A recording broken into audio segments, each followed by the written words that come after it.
इसी वाला तो वो है जिसमें पैरेलल, दो पैरेलल वायर्स हैं, उनके बीच में फोर्स निकालना है। दो पैरेलल वायर्स के बीच में क्या करना है, फोर्स निकालना है, अट्रैक्टिव या कितना होगा। तो ये जो है ऐसे होता है, मतलब मान लो कि दो वायर्स हैं, ठीक, और दोनों बिल्कुल पैरेलल हैं एक दूसरे के।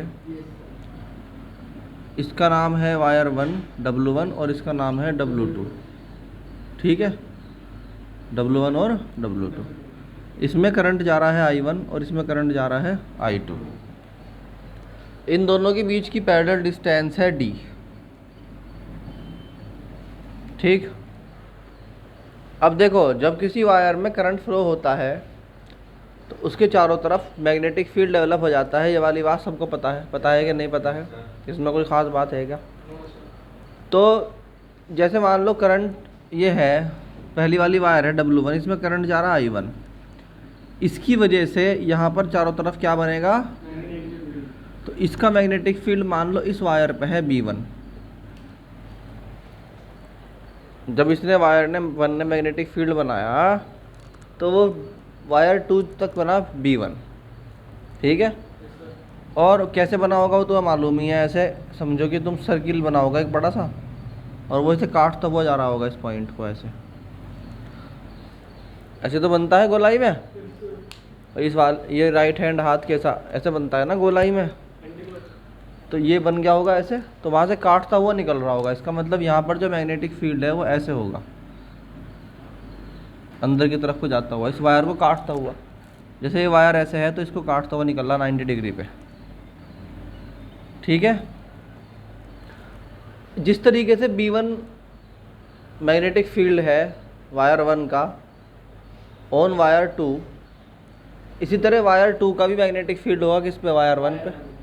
तो वायर 1 पे जो है मैग्नेटिक फील्ड, इसका भी इसका सर्किल बन रहा होगा बड़ा सा, और वो भी यहाँ पे काटते हुए निकल रहा होगा। इसका मतलब यहाँ पर क्या हो गया, B2। तो देखो जो B1 पे लिखा, जो B1 लिखा हुआ है वो लिखा हुआ है वायर 2 पे। इसका मतलब इसके कारण, I1 के कारण जो है यहाँ पर मैग्नेटिक फील्ड है B1। इसी तरह इसका मैग्नेटिक फील्ड यहाँ है B2, ठीक है।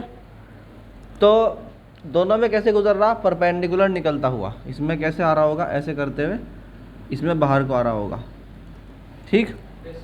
बोलो। अब ये दोनों वायर एक दूसरे के मैग्नेटिक फील्ड में है और दोनों में ही करंट बह रही। जब कोई वायर जिसमें करंट बह रही हो किसी मैग्नेटिक फील्ड में रखा हुआ होता है, तो तुम्हें बता रखा मैंने, एक फोर्स लगता है F = IBL sin थीटा। अरे होता है कि नहीं होता है? यहाँ पर भी यही कंसेप्ट लगेगा कि अपन मान लो हम अगर I1 की बात करें, I1 में करंट है, यस है। I1 मैग्नेटिक फील्ड में है, हाँ जी है। किसके मैग्नेटिक फील्ड में है, W2 के मैग्नेटिक फील्ड में है। बोलो। मैग्नेटिक फील्ड W2 का, वायर का करंट अपना, और L लेंथ हम मान लें अपनी तरफ से ऐसे ही, मतलब कि चलो यहाँ से यहाँ तक की लेंथ को L मान लिया, ठीक है। तो वही लेंथ यहाँ से भी लेनी पड़ेगी L। बोलो। इंटरसेक्ट करते हैं आपस में, पैरेलल है, कभी नहीं करने की, पैरेलल है इसलिए, ठीक है। तो ये दोनों एक दूसरे के ऊपर क्या लगाती हैं, मैग्नेटिक फील्ड लगाती हैं। अब एक बात समझो तुम ध्यान से, ये तार होते हैं, दो तार है ना, ये जैसे तुमने देखा हो जब तुम बस में या रेल में जाओगे है ना, या सड़क पे जाओ, तो कई बार ऊपर से तार गुजरते हैं बड़े बड़े, और उनमें तारों में जो है ना क्या होता है, वो लोहे के बड़े बड़े खंभे होते हैं, उनमें को निकलते हुए जाते हैं तार। तो उसमें ना, या गली के भी तार जो होते हैं, इनमें डंडा बांधना पड़ता है आपस में, सेपरेशन बांधनी पड़ती है इनमें आपस में। तो वो सेपरेशन की वजह ये होती है कि एक वायर में करंट जा रहा, दूसरी में जा रहा, दोनों एक दूसरे के ऊपर फोर्स लगा रही। तो हिंदी में एक बात कहते हैं, उसको कहते हैं झोल खा जाएगी वायर। वो ना हो उसके लिए एक तार बांधे रखते हैं ताकि ये फिक्स डिस्टेंस पे रहें, ना इससे आगे ना इससे पीछे। तो ये वायर अपने एक दूसरे के ऊपर बहुत ही ज़्यादा फोर्स लगाती हैं, ठीक, बहुत फोर्स लगाती हैं। और ये फोर्स हमें मेजर करना होता है, चलो इसकी थ्योरी लिखते हैं। The force The force between between two two current carrying current carrying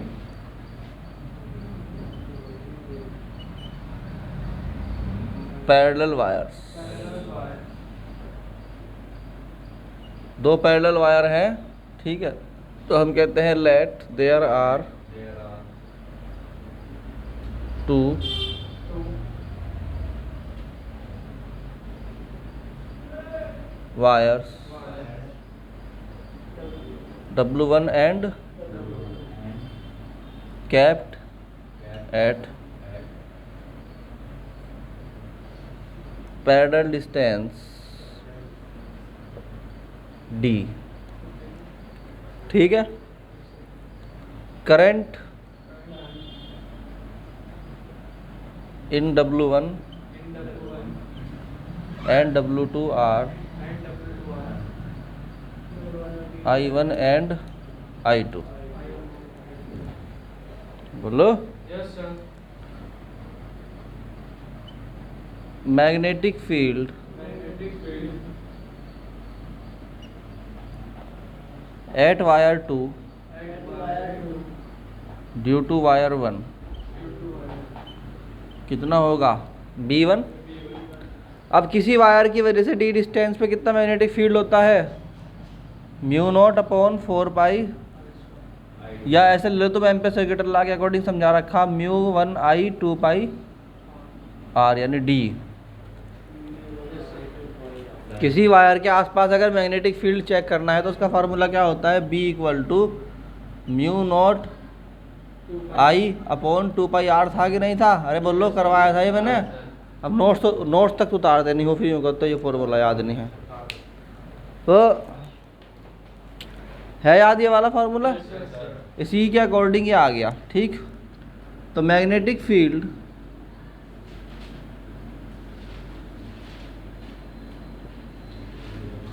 eight W1 due to W2 क्या हो जाएगा, B2। उसमें क्या होगा, mu naught I2 upon 2 pi D। ठीक है, तो अब क्या होगा, 2 पाई D आ गया। अब हमें निकालना है फोर्स। क्या force फोर्स? मतलब इस वायर का W1 के ऊपर W2 की वजह से, W2 के ऊपर W1 की वजह से। फिर एक बार बता रहा मैं कि फोर्स क्यों होता है, क्योंकि वायर मैग्नेटिक फील्ड में है दूसरे के। अगर एक ही वायर होती तो फोर्स होता ही ना, दूसरे का मैग्नेटिक फील्ड चाहिए। तो हम कहते हैं force on W1 due to W2, तो हम कह सकते हैं F12 क्या फार्मूला है, IBL साइन थीटा। अगर 1 की बात कर रहे हैं हम तो I1 मैग्नेटिक फील्ड किसका, 2 का, लंबाई L मान रखी और साइन क्योंकि काटता हुआ जा रहा 90 डिग्री पे तो साइन 90। ठीक है, साइन 90 की वैल्यू कितनी होती है, सब बच्चों को पता है, साइन 90 इक्वल टू 1। तो F12 इक्वल आ गया है I1। B2 की वैल्यू ले लो, कितना हो गया, mu naught I2 upon 2 pi D into L, equation number 1। बोलो, या इसको अगर इसको रीअरेंज करोगे तो रीअरेंज करने पे आप लिख सकते हो इसको F12 equal to mu not upon 4 pi, 2 pi को कितना कर दिया, 4 पाई कर दिया। अब अगर नीचे 2 पाई को 4 पाई करोगे तो ऊपर भी 2 से मल्टीप्लाई करनी पड़ेगी, तो ऊपर आ गया 2I1 I2 upon D into L, equation number 1 मान लो इसको। बोलो, यानी सब कुछ वही का वही है, बस म्यू नॉट यही है, अपॉन में 4 पाई कर दिया। जब नीचे 4 करा तो ऊपर 2 लगाना पड़ेगा। I1 भी है, I2 भी है, L भी है, D भी है, सब कुछ अपनी अपनी जगह ही तो है। अब हम कहते हैं कि in the same way, in the same way, बिल्कुल इसी तरह बिल्कुल इसी तरह क्या होगा कि force on two due to one कितना होगा F21, उसमें भी म्यू नॉट अपॉन 4 पाई आएगा, 2 आएगा, I1 आएगा, I2 आएगा अपॉन D इंटू L भी आएगा। हाँ ये 2 पे है। जैसे हमने इसके लिए क्या है जिट इज, इसके लिए भी करना पड़ेगा सब कुछ, बस वहाँ क्या होगा, वहाँ पे I2 B1 L sine theta हो जाएगा, यहाँ पर I1 P2 L sine theta था। भाई अगर तुम चाहो तो उसको लिख भी सकते हो ना अलग से, भाई F21 इक्वल होगा क्या, I2 B1 L साइन 90, फिर वैल्यू पुट कर दो। चलो तुम एक लाइन बढ़ा लेना अपने उसमें, I2 म्यू नॉट अपॉन 2 पाई I1 L अपॉन D हो गया। दो तरीके से कर लो, ऐसे कर लो तो मर्जी है, ठीक है। जब इसको ऐसे लिखोगे रीअरेंज करके तो ऐसा आएगा। तो ये तुम्हारे दोनों फोर्स से पता क्या लगा, दोनों में एकदम सेम फार्मूला आ रहा है, एकदम क्या आ रहा है, सेम फार्मूला। तो हम कह सकते हैं कि फ्रॉम इक्वेशन नंबर 1 एंड 2 क्या F12 बराबर है किसके, F21 के, ठीक है ना ये। मगर अपोजिट अगर वेक्टर लगाओगे तो, अपोजिट का मतलब एक दूसरे के ऊपर फोर्स तो लगाते हैं मगर इक्वल एंड अपोजिट फोर्स लगाते हैं, ठीक है। मगर बाय मैग्नीट्यूड लिखोगे तो बराबर ही आएगा, कितना, F1 बराबर F12 बराबर F21, और उसको F ही मान लो, F12 को और F21 को क्या मान लो, F। तो चलो इसको यहाँ तक करो पहले, फिर कराता हूँ। पहले तो इक्वेशन नंबर 2 तक ही उतारो इसको, बस इक्वेशन नंबर 2 तक रखो अभी तो, इसको रख लिया। अगर इक्वेशन नंबर, अगर ये 2 समझ में नहीं आई, 2-1 समझ में नहीं, दोबारा करवा दूंगा, उसको कोई दिक्कत नहीं है, करवाऊँ क्या 2-1 है। तो तुम एक काम करो फिर 2-1 को भी मत, बस इक्वेशन नंबर 1 तक उतार लो, अभी सब कुछ छोड़ दो, तो यहाँ तक रखो, बस यहीं तक रखोगी। आ गया इक्वेशन नंबर 1 आ गई है, यहाँ तक नोट करो बस इसको, इसे उतारना ही नहीं है अभी, ठीक है भाई। चलो अब आगे देखो, अब देखो इसमें जो है, अब हम चलेंगे मतलब आगे इक्वेशन नंबर 1 तक नोट करने के बाद देखो, अब हम कहेंगे force on W2 due to W1, इसे कहेंगे हम F21 इक्वल टू क्या होगा, IBL साइन थीटा। तो करंट तो अपना, मैग्नेटिक फील्ड किसका, दूसरे का यानी V1, और L इंटू साइन 90। अरे भाई हमारा पॉइंट याद रखो ना, करंट अपना वायर 2 में अपना करंट कितना है, I2, मैग्नेटिक फील्ड कितना है, B1 अपना, और L क्या है, L तो लंबाई है ही, और साइन थीटा। तो अब यहाँ साइन 90 की वैल्यू क्या होती है भाई, 1। तो F21 बराबर हो जाएगा, और एक काम और करो, B1 की वैल्यू और बता दो कितना होगा, म्यू नॉट अपॉन या mu naught I1 upon 2 pi D होगा कि नहीं होगी, mu naught I1 upon 2 pi D। जिसने नोट्स उतार रखे हैं, याद कर रखे हैं, उसको पता, जिसने नहीं उतार रखे तो पता ही नहीं। तो ये हो गया F21 बराबर I2 B1 की जगह रख दो mu naught I1 upon 2 pi D into L।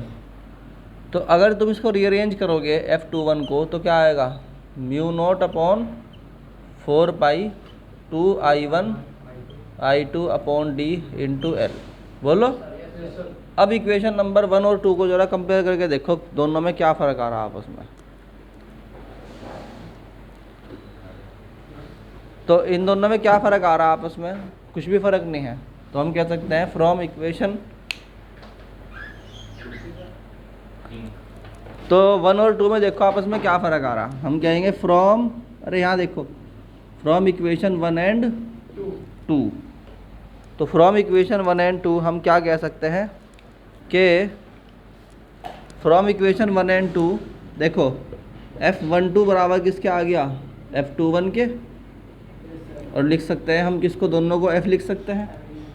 क्या कर सकते हैं, दोनों को F लिख सकते हैं। इसका मतलब क्या हुआ, F जो है फॉर्मूला यानी force between two wires, force between two wires आ गया है F बराबर mu not upon 4 pi 2 I1 I2 upon D into L। बोलो, इधर फोकस करो भाई, उधर नहीं देखो, यहाँ देखो, ठीक है। अगर L को यहाँ पहुँचा दोगे तो क्या बन जाएगा, F upon L, force per unit, बोलो, force per unit length. Good. जो बच्चा नोट करता है काम, उसे तो पता रहे सब कुछ क्या चल रहा है यहाँ। म्यू नॉट अपॉन 4 पाई,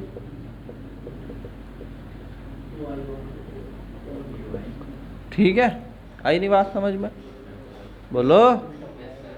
तो हम कह सकते हैं कि किसी भी वायर के ऊपर अगर वो दो वायर मैग्नेटिक, दो वायर जो पैरेलल हैं, उनके अंदर करंट I1 I2 है, उनके बीच की डिस्टेंस कितनी है, D है, तो उनके ऊपर फोर्स जो है per metre, force per unit length कितना लग रहा होगा, mu not upon 4 pi 2 I1 I2 upon D। आई बात समझ में। तो हम कह सकते हैं यही हो गया हमारा force per unit length, force per unit length. अब फोर्स देखो, जो हमारा F1 आया था एग्जैक्ट कितना आया है, F2 आया क्या नहीं आया, बोलो। इसका मतलब क्या हुआ कि दोनों चीज़ें एग्जैक्टली सेम है, ठीक है। तो यहाँ से एक बात समझ में आती है, इसको अगर और बढ़ाएं, क्योंकि वो इम्पोर्टेंट है इसलिए करा भी रहा मैं, इसके ऊपर न्यूमेरिकल भी कराऊंगा। तो अब सही सब तो उतार ही लिया। तो इसमें अभी जो है देखो, इसमें हम क्या कह सकते हैं कि फोर्स पर यूनिट लेंथ जो आया है हमारा F अपॉन L, वो आया है mu naught upon 4 pi 2 I1 I2 upon D। तो F अपॉन L हमारा फोर्स पर यूनिट लेंथ आया। सबको पता है कि म्यू नॉट अपॉन 4 पाई होता है कितना, 10 टू द पावर माइनस के 7। बोलो भाई, जब इसकी वैल्यू यहाँ पुट करेंगे तो F अपॉन L आ जाएगा 10 to the power minus 7 into 2 I1 I2 upon D, ठीक है।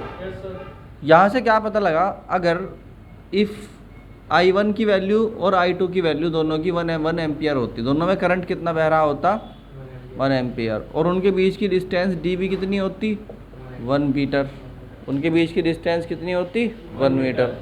तो हम कह सकते हैं कि भाई दो वायर्स ऐसी हैं जिनके बीच में 1 मीटर की डिस्टेंस है, दोनों पैरेलल हैं, इसमें करंट I1 भी 1 एम्पियर है और इसमें करंट I2 कितना है, 1 एम्पियर है।